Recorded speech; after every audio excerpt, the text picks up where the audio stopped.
Hey, hockey fans. With this being a new series and a new feature here on National Hockey Now and Pittsburgh Hockey Now, I feel the need to start off by introducing myself. So my name is Francis Anzalone, and I am a hockey guy. Hockey has been my world.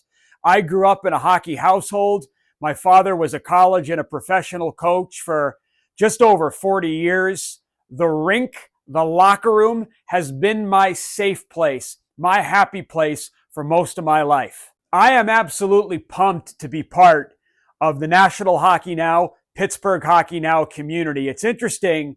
Back in 2005, I met the founder of National Hockey Now, Dan Kingerski. He and I met each other when we were both involved with the Johnstown Chiefs in the ECHL. Take a look at this picture. My goodness, there's Dan and I. On one hand, feels like it was just yesterday. On the other, it's been almost 20 years. I wear a lot of different hats in my professional world. I am a sports executive by day. Sometimes it turns into by night. And I am a hockey coach at heart. I've been fortunate. For the past 18 years, I've coached at the youth level, the junior level, where I spent 8 seasons in the North American Hockey League and the USHL. If you haven't heard of those two leagues, they are the two top producers of Division I hockey players in the United States. I've been super fortunate. And for 5 years, I was on the staff of the Latvian under-20 national team. Those 5 years in Latvia were among some of the best experiences of my professional and personal life. I also consider myself to be an athlete mentor, a student of the game. Like, this is my domain down here, okay? This is my hockey laboratory. It's nothing special, but it's where I do my hockey work. It's where I watch video. It's where I study the game. It's where I enjoy breaking it down. And listen, like you, I'm just a hockey fan, and I am absolutely pumped to have the opportunity to share my passion with you. My main objective here is to present Penguins hockey to you from the perspective of a coach. I am here to share with you what I am seeing, hearing, and feeling, mostly from a team dynamic with the Pittsburgh Penguins. I'm not going to dive into rumor mill, trade talk, who the Penguins are going to sign. I leave that to other experts. I'm here to talk about see, hear, and feel from my perspective, and also share with you what I think Mike Sullivan and his coaching staff are seeing, hearing, and feeling behind the scenes on an everyday basis. I want to offer you a deeper, next layer perspective. And like a coach with his players, I'm going to rely on you for some feedback. I might not always like it. I might not always agree with it. I might not always take it, but it's welcomed. So be sure to be active in the comments section down below. You know, at the National Hockey League level, the best coaches are often the ones who are ultra prepared. The coaches who are dialed in from the end of this game right up until the start of that game. The next game. Sun Tzu once said, in the art of war, every battle is won before it's fought. For coaches, that's 30 minutes after their last game, right up until 30 minutes before their next game. Hence the title of this program on this channel. So, brew yourself a pot of coffee. Pour yourself the beverage of your choice, because it's time to do one of my most favorite parts of coaching. It's time for the debrief.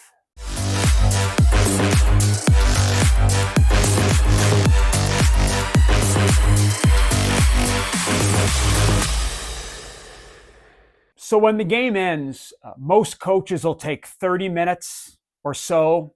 They'll exhale, and then what'll happen is the coaching staff will be deployed to execute their post-game responsibilities. And I'm very confident in telling you that the Pittsburgh Penguins coaching staff runs through a checklist very similar to what I'm going to walk you through here now. So when the game ends, it's time to head at some point to the video room. And what the coaching staff's going to do is they're going to look at first all the 5-on-5 clips from the game that just occurred. Now, there's a lot of different ways to do this. As a head coach, I always wanted to go back and watch the entire game start to finish. It was important for me to see if the game on film that just happened matches the game that I coached from a gut and stomach perspective. Was my gut feel accurate? I needed to go back and watch the video to figure that out. All right. Some coaching staffs will break it up. Maybe Mike Sullivan watches 5-on-5 from the first period. Mike Vellucci takes the second, and David Quinn takes the third. There's a lot of different ways to do this, but we've got to make sure as a coaching staff we get that box checked. For me, scoring chances is the number one analytic in hockey, and it tells the greatest story about what just happened in the game. So if we're a little short on time as a coaching staff, or we're in a really bad mood and we don't want to watch the game back, we're going to at least go back if we don't watch it start to finish, and we're going to review the scoring chances, because the scoring chances can teach us a lot. It's usually the assistant coaches that go back and watch the power play and the penalty kill. This is an important box to check. Often the video coaches get involved in checking this fourth box here, getting all the individual clips ready for the next day, so that if players come in and want to review their shifts, or some guys want to come in and bitch about playing time, we're ready to go. Maybe David Quinn wants to sit down with the D pair and go over a couple clips from the game. That's what we mean by individual video. And the fifth and final box that needs to be checked is the pre-scout. And in many instances, the pre-scout is a continuation of a lot of work that was started days before to get ready for the next opponent. So this is what we mean by debrief. Analyzing, breaking it down, getting ready, getting prepared for the next game on the schedule. We're going to do a bit of debriefing on our own. How about it? Let's head to the big board. BLUF stands for bottom line up front. So here's the bottom line. When I look back on the Pittsburgh Penguins training camp and the last two preseason games in particular, because that's when I really start watching. Based on what I hear, based on what I see, and based on what I feel as a coach myself, I think this group has earned the right to feel confident heading into game number 1 of the regular season on Wednesday night against the New York Rangers. If you listen to Mike Sullivan's last few press conferences, he is indicating to us, based on what he's saying, that the coaching staff has checked most, if not all, of their training camp objectives off the list. I'm going to talk about training camp goals and objectives in just a couple moments. We have seen a heightened sense of intensity from this Pittsburgh Penguins group. There are some players on that ice with a real chip on their shoulder, and that's a major, major positive. I think the last two preseason games against the Columbus Blue Jackets were tremendous for evaluation. Thursday night's win at Nationwide Arena against the Columbus Blue Jackets lent us some great insights into the young Penguins prospects that are on the horizon, many of whom will be going down to Wilkes-Barre to start the season. And that was a win against a mostly NHL lineup for the Blue Jackets. And then the Pens came back on Friday night. We're going to spend some time breaking down their 7-3 win against the Columbus Blue Jackets. Did the Jackets have a bit of a mixed lineup? Yes, they did. But we got a lot of great opportunities to see some potential pairs and some potential combinations for Mike Sullivan's group. And again, based on my experience leading training camps and what I've done with my teams in the past, this team they look like a group that's confident. I'm not ready to, organize the parade route here. All right, it's one step. This is going to be a tough season ahead for the Penguins, but it's an important step. There's nothing like feeling like you've had a good training camp, because you earn the right to have that confidence going into game number 1. All right, so as a coach, anytime I'm putting a training camp together, I have 3 goals. And I believe Mike Sullivan and his staff are very, very similar. And you're going to notice I really like my alliteration. In this case, C, C, and C. The first objective in training camp is we want to create opportunities for competition. We want to see our guys, of course, compete against opponents. There are a lot of preseason games in the NHL. There's a lot of opportunities to see what you've got, to see what the makeup of your team is. But we also want to create opportunities for our players to compete with one another. Is that in practice, doing puck battles and drills? Yes, but it's also after practice too. I found it really interesting. If you go back and watch Kyle Dubas's press conference from a couple days ago, he talks about it was after practice. Sidney Crosby and a bunch of the veterans go down at one end to work extra. So what do Rucker McGroarty and the young guys do? Well, if you're captain, if you're leader, if one of your highest paid guys is staying after, you better do the same at the other end. To me, that's players competing with one another. And as a head coach, Mike Sullivan wants to create a lot of opportunities for his players to compete for each other. That's where the team mindset really gets fostered. Training camp's also about chemistry. There were 4 groups that I watched play together for the Pittsburgh Penguins that really intrigued me. The first is the forward line of Lars Eller, Rucker McGroarty, and Jesse Puljujarvi. Rucker McGroarty, young player, high hockey IQ. He knows what he's going to do with the puck before he gets it. He has a knack for being on time to plays. And he has a really good stick. That puck is on his stick and off his stick just like that. Jesse Puljujarvi, how awesome is it to see him playing free, skating with confidence and making plays? It's well deserved. And isn't it interesting?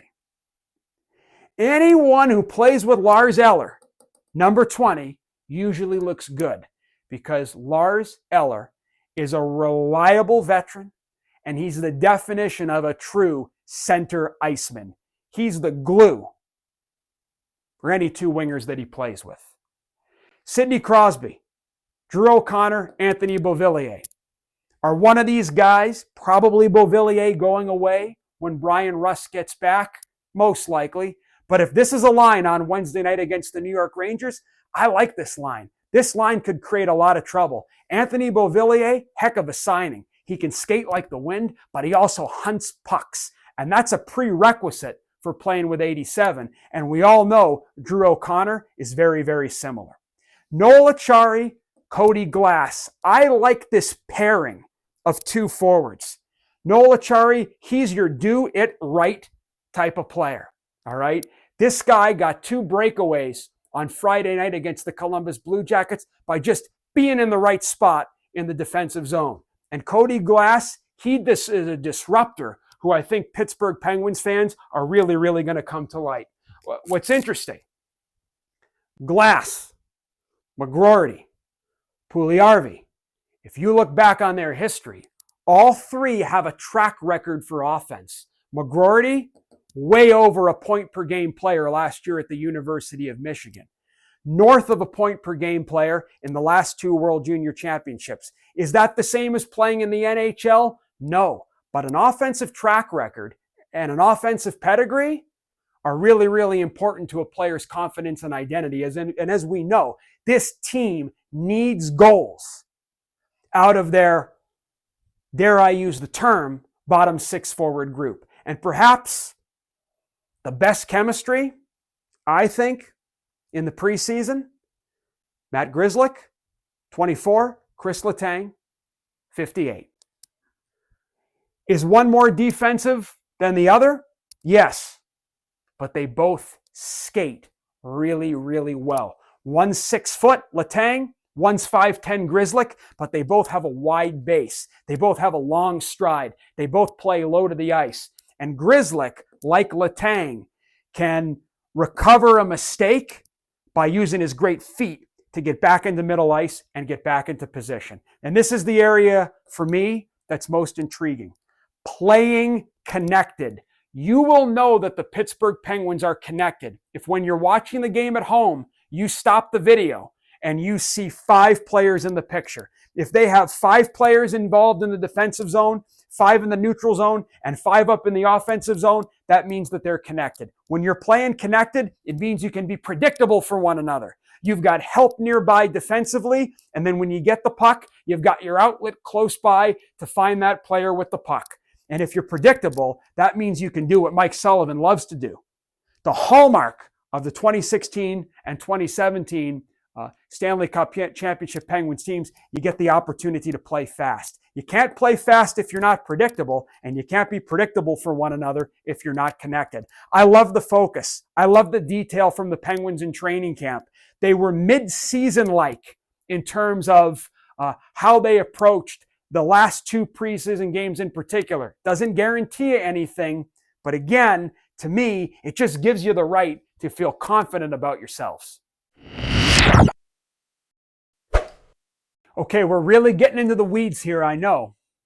But that's why you've tuned in. That's why you're watching. You want something different. You want to dive deep. And when we're debriefing, there's no such thing as too much information because it's the coaching staff, and we're trying to get ready for the next game. We talked about one of the main keys when trying to run a successful training camp is getting your team to play connected. For me, there are 3 areas that I want to focus on with my team when it comes to getting them to play connected.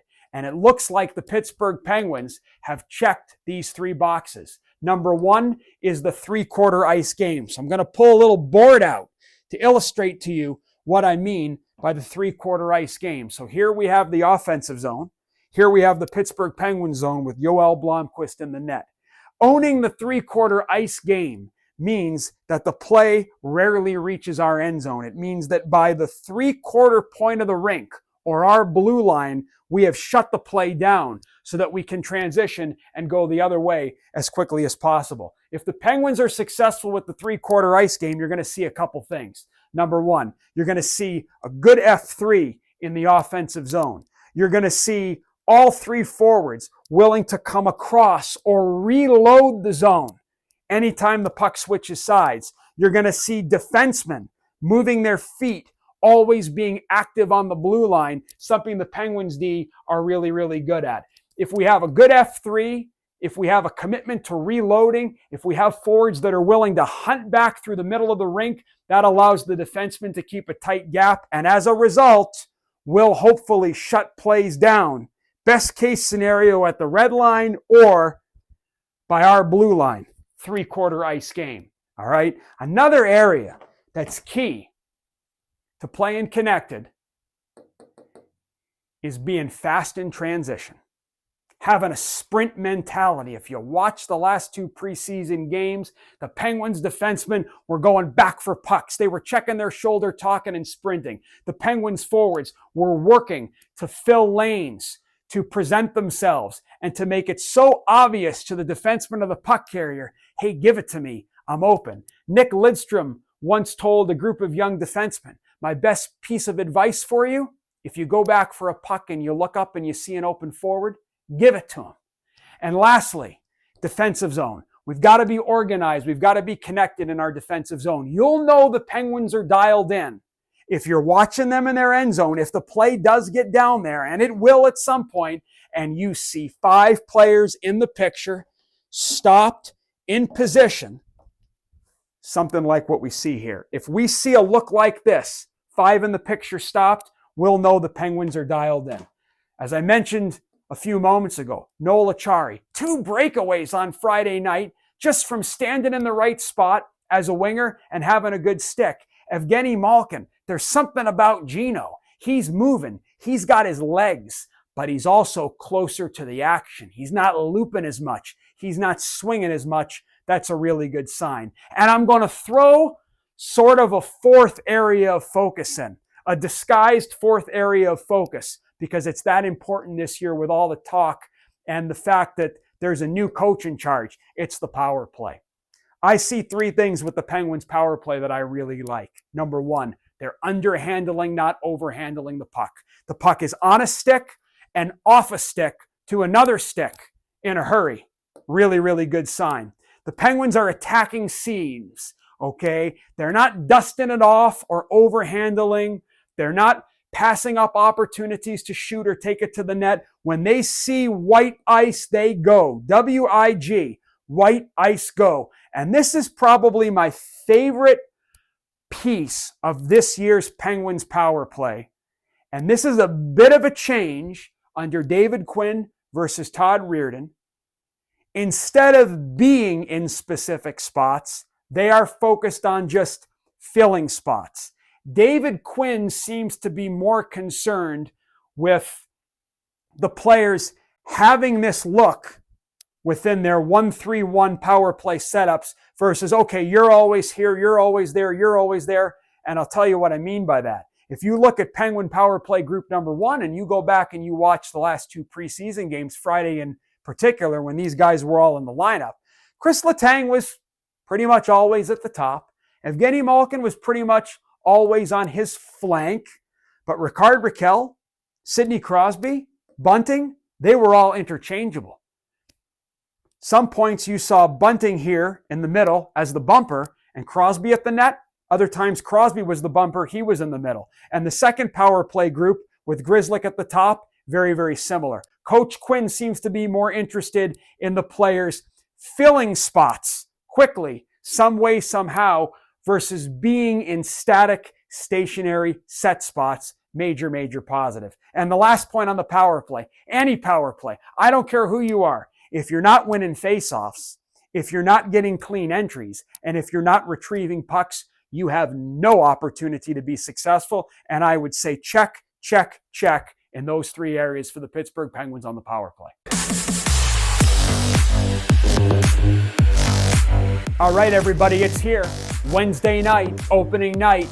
Pittsburgh Penguins, New York Rangers, PPG Paints Arena. It's time to move away from the debrief and into next game preparation. The message to the Pittsburgh Penguins for game number 1 needs to be this.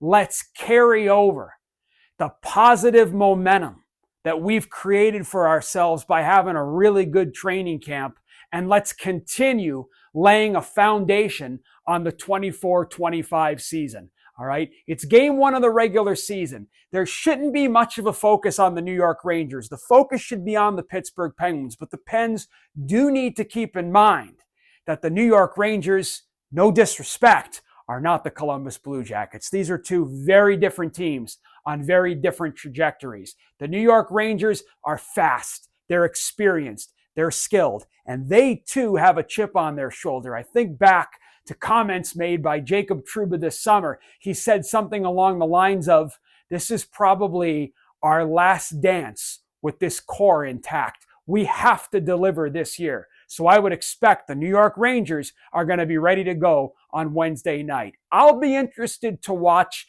the puck decisions, the puck management of the Pittsburgh Penguins through the neutral zone and in the top half of the offensive zone. They're going to need to be really smart and really simple with the puck, because the reality is if you turn the puck over to defensemen like Fox, Zach Jones, K'Andre Miller, they're going to transition that puck to forwards like Vincent Trocheck, Pittsburgh native, Artemi Panarin, right, Chris Kreider, and they're going to jam it down your throats. So for the Penguins, let's continue the great momentum that we've started. Let's keep putting layers on the foundation. Let's be aware of our puck decisions, and let's be on our toes. It should be a heck of a game. Hey, I really appreciate you taking some time to debrief with me here in the coach's room, in the coach's dungeon. All right? Whether you cheer on Wednesday night, whether you boo, or whether you choose to just analyze like me, I hope you enjoy the Penguins, I hope you enjoy the game, and I hope you enjoy our great sport. We'll see you next time.